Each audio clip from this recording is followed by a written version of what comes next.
story you are about to hear is true. Only the names have been changed to protect the innocent. Fatima Cigarettes, best of all long cigarettes, brings you Dragnet.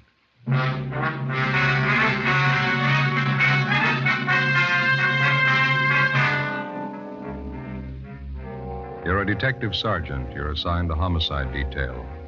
A young mother is murdered in bed while her 7-year-old son sleeps by her side. The killer was vicious and cunning. Your job? Get him.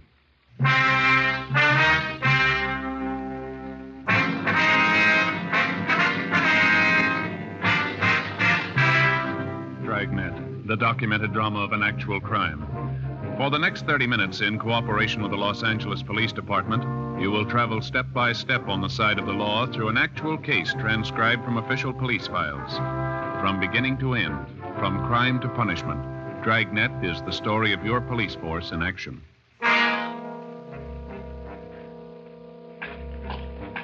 It was Monday, July 9th. It was warm in Los Angeles. We were working the night watch out of homicide detail. My partner's Ben Romero. The boss is Thad Brown, chief of detectives. My name's Friday. It was 11:25 p.m. when we got to 543 West Bixel Street. Front door. Homicide? That's right. This is Friday. My name's Romero. Klein, Unit 16R. How are you? Partner's Thomas. He's in with the victim's mother and son. Back this way, sleeping porch. Okay. What's the story? Yeah, really a nasty mess. Looks like a shotgun. Victim's face is half gone. What's the name? Josephine Stevens, 28 years old. What do you got so far? Not much. Your mother's in a state of shock. Talk to the young boy for a minute. Pretty terrible. Here's the sleeping porch. Dear God. Yeah. You got a little kid by her side. It knocks the props out from under you. What do you got on it? Seems as Josephine Stevens and her 7-year-old boy were sleeping in the bed when it happened. Haven't been able to fill it all out yet, but from what the youngster told us, it happened about 30 minutes ago. I'd say it was a shotgun, too, wouldn't you, Joe? Yeah, looks like it. You can see by the head of the bed here. It looks like shotgun pellets. Yeah. The screen in the door here looks like it was recently torn. Yeah, Thomas and I noticed that, too. We made an immediate search of the area. Didn't turn up anybody. Backyard, round the side, shrubbery. Didn't find anything. Yeah? We were careful not to step off onto the soft earth anywhere around. Didn't want a chance destroying any prints or anything. That's fine. Did you talk to the girl's mother at all, Klein? Very little. She's still hysterical. Doesn't seem to know what she's saying. Couldn't tell us very much. Yeah, well, let's step into the next room, huh? Room's just the way we found it. Nothing out of order. Dresser drawers are all closed. Room hadn't been prowled. No, it doesn't look like the work of a burglar or a prowler. Well, a burglar or prowler wouldn't be carrying a shotgun either, would he? The only thing Thomas and I found were the cut in the screen, the gate around the side of the house there. It was open. Crime lab been called? Haven't had time to do it right now. No, never mind. I'll take care of it. I want to call in anyway. Do they have a phone here? Right in the kitchen there on that table. Okay, thank you. I figure we could use some help, don't you? Yeah. Right there to your left. Yeah, I see it. Thank you.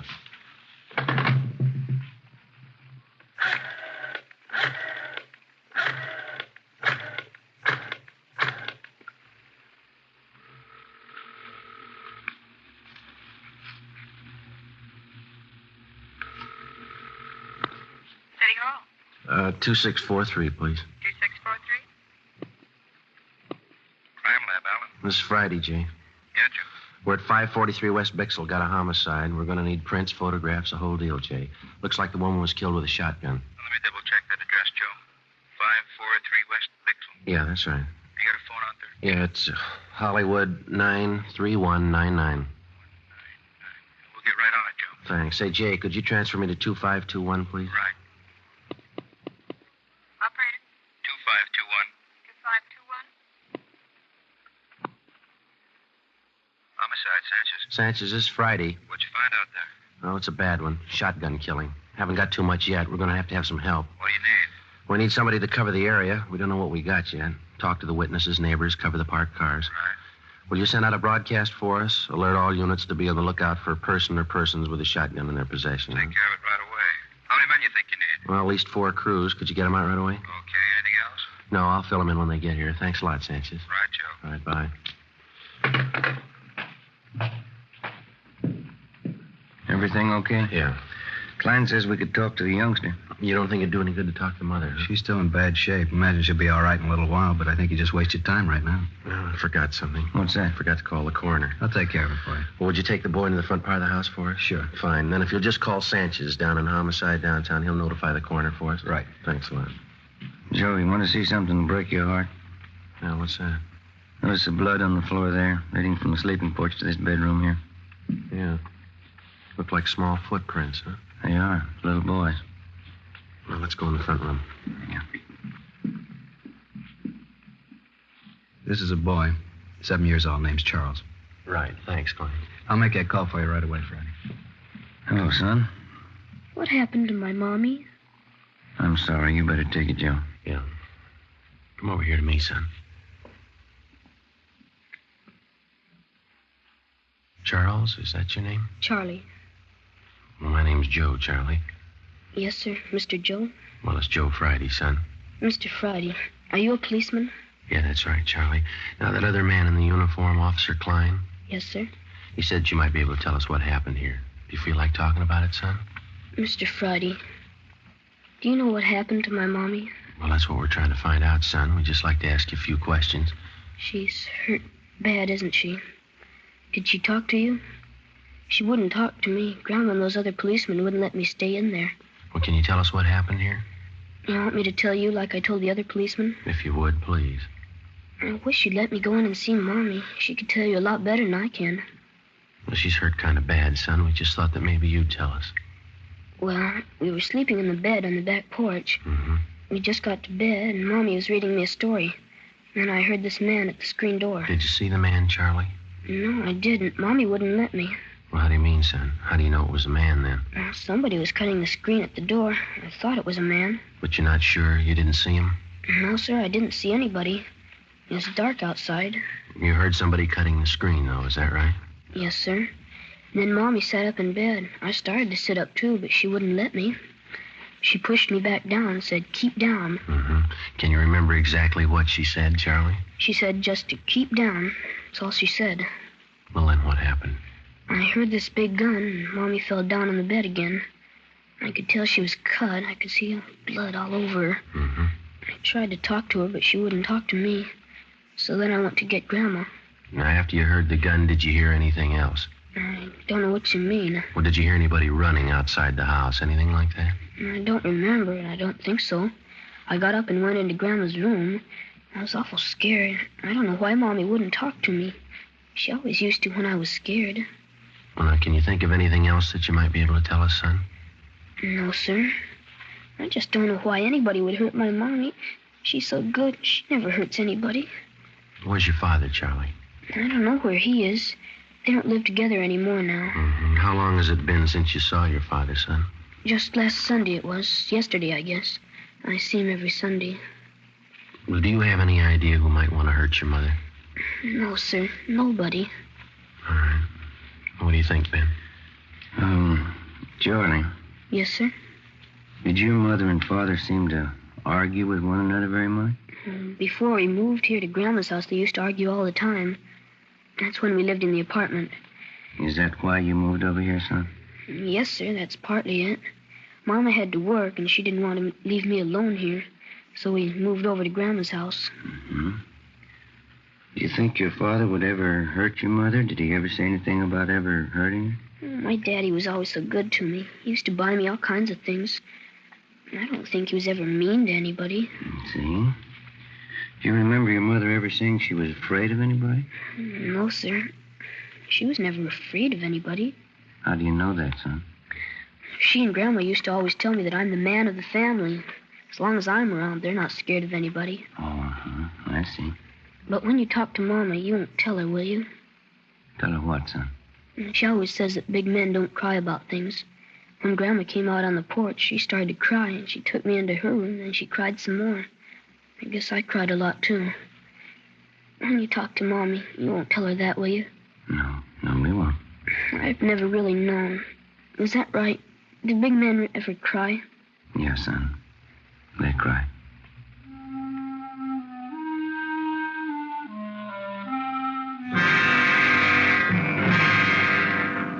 $11:45 p.m.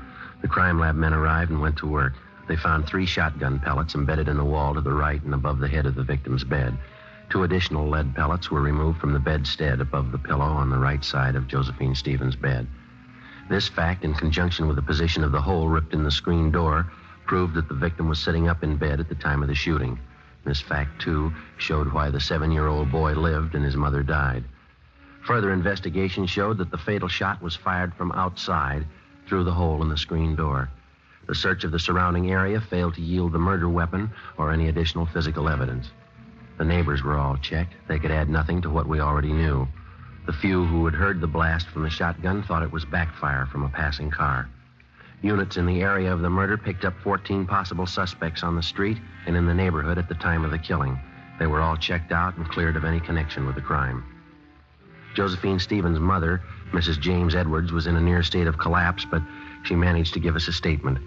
Her story corroborated that of 7-year-old Charles Stevens. Supplemental broadcasts and an all-points bulletin were put out to try and locate the killer. Ben and I drove over to 1543 East Workman Street to check out the husband of the murdered woman. Well, this is it, huh? Yeah, White House there. All right, let's go.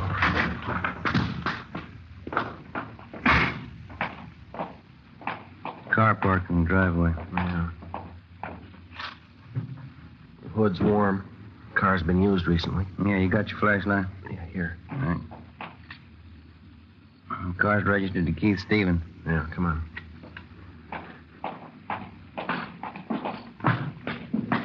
Lights are on inside, huh? Yeah.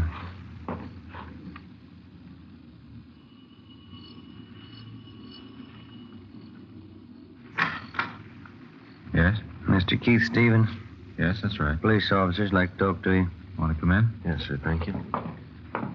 What's the trouble, officer? When's the last time you saw your wife, Stevens? Why? Well, when did you see her last? Well, I was over there yesterday. Always go over every Sunday to visit my little boy, Charlie. My wife and I are separated. That's what we agreed on. And that's the last time that you saw her? Yes, it is. Why? Well, I'm sorry to have to tell you this. Your wife is dead. What's that? I'm sorry. You're kidding. She was all right yesterday. There must be some mistake here. No, sir, I'm afraid not. Josephine Stevens. You sure? 543 West Bixel Street. I gotta sit down. What happened? She was shot. Well, how? I can't believe this. Well, we're working on it now. Somebody shot her while she was in bed. I just saw her yesterday. How did it happen? Was it an accident? No, sir. Somebody killed her. How about little Charlie? He sleeps with his mother. Is Charlie all right? Yes, sir, he's fine. He wasn't hurt at all. It was a small miracle how he came out of it, but apparently his safety was the last thing your wife thought of before she was killed. It's just terrible. I still can't believe what you're saying is true. Who in the world would do a thing like this? We want to know that, too. We need your help. Well, where's my boy? I better go right over and see my boy. He's in good hands with his grandmother. We just want to ask you a few questions, and then you can go right over and see him. All right. You gotta get whoever did this terrible thing. Yes, sir. We're going to try. Now, how is it that you happen to be up this late at night? I just got home from work. I work the swing shift at Gibney's. That's the steel mill down in Alameda, is it? Yes, that's right. Did you work today? Yes, I told you. I just this minute got in. Swing shift. What hours would that be? 4 to 12. Did you work the full shift today? I did. You don't think I would have done this thing? We have to check everybody. Is there somebody out at the plant that can verify the fact that you were out there during the entire shift today? Yes, my lead man and I always punch my time card in and out. How do you get to work? I drive. My car's right outside there, blue Chevy. Do you own any firearms? No, I don't. You ever owned any? No, never have. Didn't want a gun around with a boy. Let's see. You live here alone? No, since the wife and I split up, I live with another fella here. Mm-hmm. Where's he tonight? He's out somewhere, usually home when I get here. Do you have any idea where he might be? Does he go out much? He goes out quite a bit. He's going with some girl. Might be at a movie or something like that. Does he know your wife? Well, not too well, no. I think I took him over to the house one Sunday. He met my son, Charlie, and my wife. Try to take it easy, Mr. Stevens. Oh, I'm sorry. It's kind of hard to take. Yes, sir, we understand. This man that you live with here, what's his name? Carl Walters. Where'd you know him from? He advertised in the papers. He said he wanted somebody to share a small house with him. I answered the ad, and we seemed to hit it right off from the start. He's okay. What do you know about him? I know enough to know he's all right. I wouldn't want to get him mixed up in this. Well, has this Walters ever been in trouble? Has he ever been arrested? Not that I know of. He's a good guy. Fine Army record. I see. Have you ever been arrested? No, sir, I never have. Any kind of an arrest? Misdemeanor, anything like that? Never. You never been in jail for any reason? No, sir, never have. I had traffic tickets, but I've never been in jail for any reason. I always paid my fines, never had any trouble. Have you any idea who might want to do a thing like this? No, no one. How did it happen? Did they break in the house? No, it wasn't burglary or anything like that. Somebody just wanted to do away with your wife. If you can think of anybody who might do a thing like this, it'd help. You know, we've been separated for a while. Maybe she took up with someone who'd do something like this. I wouldn't know. I can't think of anybody I know that'd do this. I see. She and I have had our ups and downs, or we wouldn't be apart. We argued time and again over the custody of Charlie, but nothing serious. Can't tell you what a shock this is to me. You say that you don't own a gun. Do you know of any of your friends or hers that might? No, I can't think of anybody. Well, this fella, Carl Walters, what can you tell us about him? Now, please, he's all right. He certainly had nothing to do with this. Well, we just want to be sure to check everybody out. If you can tell us, it may save him some embarrassment. Well, I realize you have to be sure, but please believe me, he's all right. You say he doesn't know your wife at all? No, just that one meeting. You're sure he couldn't have had any part in it? Absolutely sure. Mm-hmm. What kind of a fella is he? Oh, average guy, I guess. Likes to swim, plays a little golf. Always wants me to go out camping or hunting with him.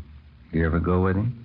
No, I haven't so far. He wants to go on weekends, and I like to see my son on Sundays, like I said. What does he hunt, do you know?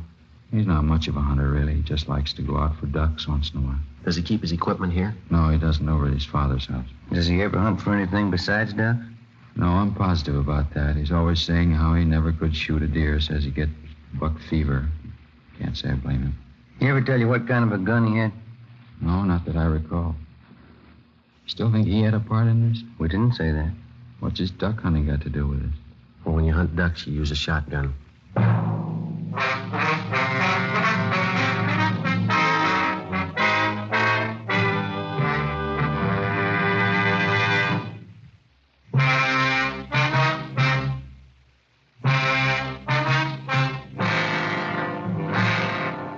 Tuesday morning, July 10th, 1 a.m. We continued to question Keith Stevens about the murder of his wife. He could add very little to what he had already told us. We made a thorough search of his house and garage. We searched his car. We found nothing that would incriminate him in any way. 1:37 a.m. Carl Walters, the man who Keith Stevens lived with, returned home. We retraced his steps for the night of July 9th. All his time was accurately accounted for. We talked with his father. We were told that the shotgun had not been used for about 10 months, since last duck season. We looked at the gun and noticed that it was covered with lint and had not been recently fired. We talked to the plant foreman at Gibney Steel Mill. He verified the fact that Keith Stevens worked his full shift on July 9th and did not leave his job until 12 midnight. At this point, both men were clear of any complicity in the murder of Josephine Stevens. Tuesday, July 10th, 8 a.m. We made the usual routine check of R&I of the 4 people involved in the case so far. Josephine Stevens, the murdered woman, her mother, Mrs. James Edwards, the husband, Keith Stevens, and his friend, Carl Walters. Here it is, Joe. One package. Nothing on Josephine Stevens or Miss Edwards. That's right. And Carl Walters is clean. He kind of makes a liar out of the husband, Keith Stevens. It's his package. Yeah, or he forgot. Well, let's see. Keith Stevens. Here's the arrest report, one only. Let's see. It's 4127A. Yeah, picked up in drunk charge. He didn't forget, Joe. This was on June 7th last. Yeah, let me look at that officer statement, huh? Mm-hmm. Let's see. Above suspect was picked up in the company of co-defendant Michael Duff, booking number 8023. Both suspects were drunk and disorderly at time of arrest. Their condition was such they were unable to care for themselves. No, he didn't forget. Hey, Mary. Yes, sir? Pull this package for us, will you, please? Booking number 8023. Give us a mug if he's got one, huh? What was that arrest date? June 7th, 51. Thank you. Well, it's an outside chance. Huh? He lied once. Maybe he'll lie again. What do you suppose he was trying to prove by not telling us about this? Oh. Here you are. Oh, thank you, Mary. It's a little bigger package, huh? Yeah. Look, his R card. He's done time in Quentin. Yeah. 1933, grand theft auto. Did 4.5 years, paroled out in 37. Here he is, back in again on suspicion of robbery. 1946, charge released. Picked up again, suspicion of robbery, released again. Michael Lewis Duff, alias Mickey Duff. Stevens is moving in pretty fast company. Yeah. Look here, this is the guy, all right. Here's that last drunk arrest. See on that we saw on Stevens, June 7th? Yeah, mm-hmm. Is there a mug there, Joe? Let's see. Well, there's this one on that 211 arrest in 47. Yeah, I see that one. It's pretty old, though. It's a little worn. Kind of hard to see. We'll check that last arrest report on the drunk charge. Maybe we got one of those auto photo strips. That ought to do it. I hope so. Yeah, here we are. Let's see. Yeah, those auto photos are good mugs, aren't they? Yeah. What address did he give on that last arrest? 5234 West Main. No, all these other addresses are just transient hotels. That Main Street address, the most recent, looks like the best bet. This is probably why Stevens lied about being arrested. Yeah, let's see if he lied about anything else. We drove over to 5234 West Main Street. It was a small two-story rooming house. We checked with the landlady, and she told us that she had a man registered under the name of Michael Duff in room 20. She told us that he had just walked out a few minutes before we arrived, saying he was going down to the corner to buy a newspaper. We identified ourselves and stated that we'd wait in his room for him. We asked her not to tell him. She went upstairs with us and unlocked the door to room 20.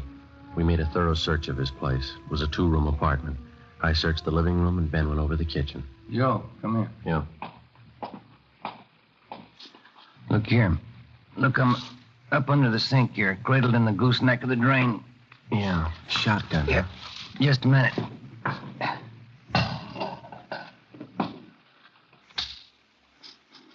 It's been fired recently. No.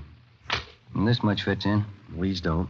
Found him in the pocket of one of his coats in the closet there. 12-gauge shotgun shells. Where'd you find them? In the pocket of a dress suit? Well, it doesn't fit, does it? Not unless he's the best-dressed hunter in town. Sounds like he's back. Yeah. Get your hand out of that pocket, police officers. What's going on? Keep your hands out and open. Stand still. Here, Joe. You want to take this? Yeah. What are you doing carrying a gun, Duff? Anything wrong? You know better than that. What'd they tell you when they paroled you? That was a long time ago. They haven't changed the rules. I don't know what you're doing here in the first place. Go on over there and sit down. All right, if that's what you want. That's what we want. Move.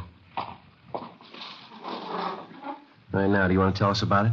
About the gun? About both of them. This shotgun here on the table and this one I got in my hand. Well, you found that old shotgun. We found it. I haven't used that old thing for years. Just kept it as a keepsake. Haven't fired it for a long time. Don't even have any shells for it anymore. Except these two, huh?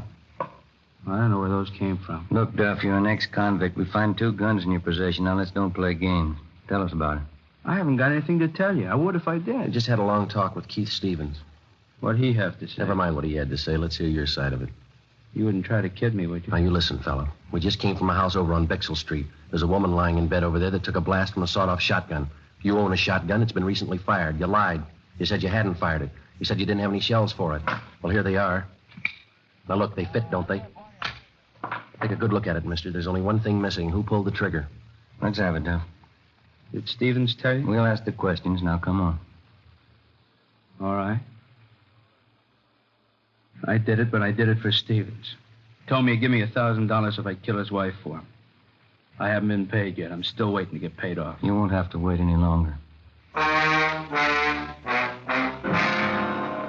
We took Michael Duff downtown together with a murder weapon. He gave us a full confession stating that Keith Stevens had offered to pay him $1,000 for the murder of his wife. He said that he and Stevens had planned it together. 1:30 p.m., Tuesday, July 10th. We drove out to pick up Keith Stevens. What else could I do? Is that how you justify the murder of your wife? It was her fault. If she'd have just tried to be reasonable, this never would have happened. People settle these kind of problems every day, and they don't use a shotgun. You wouldn't understand. Unless you got a son, you'd never really understand why I did it. I've got a son. I don't understand. And you don't love him like I do. Couldn't stand the thought of never seeing him, having her take him away from me. And that's the way you want us to put it down. That you didn't want your child taken away from you, so you killed his mother. Not exactly. She was going to take him away. She wanted him to forget all about me. She wanted him off for herself. Did your wife tell you all this? No, of course not. Any fool could see that's what she had in mind. You mean just because of some argument that you and your wife had, you just assumed all this to be so? Sure. I knew she'd never give me a break with Charlie. Isn't that what always happens? And you never asked her how she felt? Never thought that you could stand on your legal rights? Never knew that what you're trying to make us believe seldom happens unless there's a good reason for it? Wasn't going to let her take my son away from me. Nobody could do that. Yes, sir, you're right. You lost him yourself. The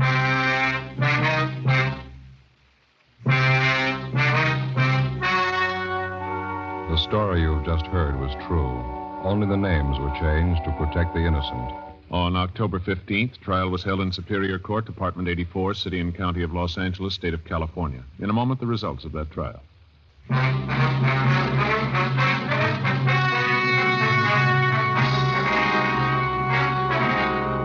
Keith Edward Stevens was convicted of murder in the first degree and received a life sentence. He is now serving his time in the state penitentiary.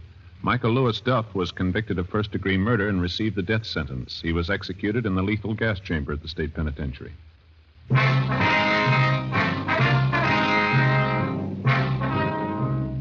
You have just heard Dragnet, a series of authentic cases from official files. Technical advice comes from the Office of Chief of Police W.H. Parker, Los Angeles Police Department.